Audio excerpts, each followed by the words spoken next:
ነው ልጁን እንደዚህ የሚናገረው? ግን እኔ የፈለገበት ይሄድ የፈለገበት ይሁን።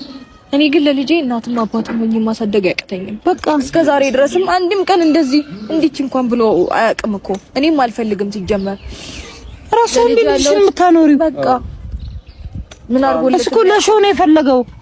ስፖርት ቤት ለመውሰድ ዋና ቤት ለመውሰድ ለምናምን ለራሱ ነው የፈለገው እንጂ አባት ከሆነ እየገዛ ወተቱን እየገዛ ዱቄቱን እየገዛ ለልጅ ምን ያስፈልገዋል ዳይፐሩን እየገዛ ልብሱን እየገዛ ጫማውን እየገዛ ሳይክሉን መኪናውን እየገዛ መስራት ይችላል እኮ አባት ከጉበቅ ታዩ እሱን እንደዚህ ስትይ ነገ ወጥቶ ይገዛል።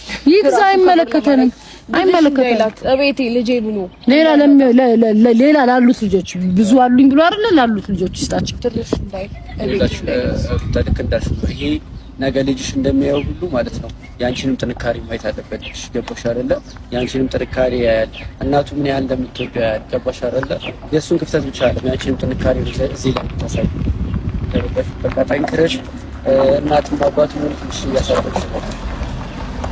ሁለተኛው ልጅ ደግሞ በቃ ፈጣሪ ያውቃል። ምንም ነገር አይፈጠርም። እኔ በአንቺ ጥንካሬ ማለት ነው ሙሉ በሰንት ነው የምታመነው። ገባሽ?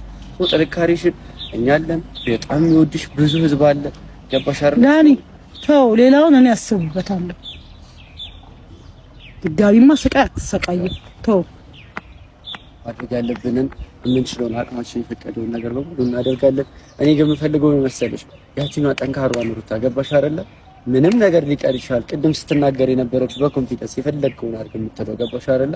በቃ ያኛው ጥንካሬሽ ያኛው ሰበናሽ ነው ማናችንንም ከጎንሽ እንድንቆም ያደርጋል። ስለዚህ ድጋሚ ማልቀስ ነው እኮ የልጄ ነገር ይዞኝ እንጂ ማንም የፈለገበት ገደል ነበር ስላቸው ካራራ የሚያቀኛል። አንዴ ሶስት እንደነሳው እንደንኩኝ እኛም እሱን ነው የምንፈልገው፣ ያንቺን ጥንካሬ ነው የምንፈልገው።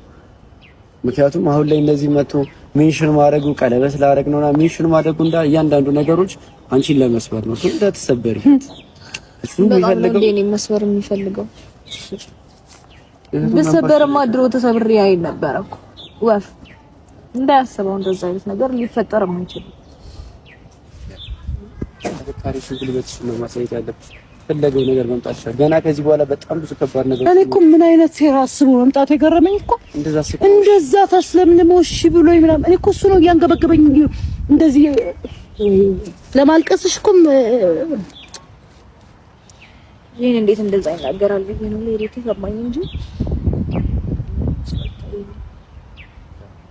ምክንያቱም እኔ ስንትና ስንት ነገር ያሳለፍኩት ነው። ስንትና ስንት ነገር አይቻለሁ በሱ የተነሳ ስንትና ስንት ነገር ፈትኖኛል። ነገሩን በጣም እንደዚህ አይኑን እጉር አድርገዋለች። ገባችሁ? ማሰብ አልቻለም ጭራሽ ለሱ አሁን ሳስበው እሷ ምንም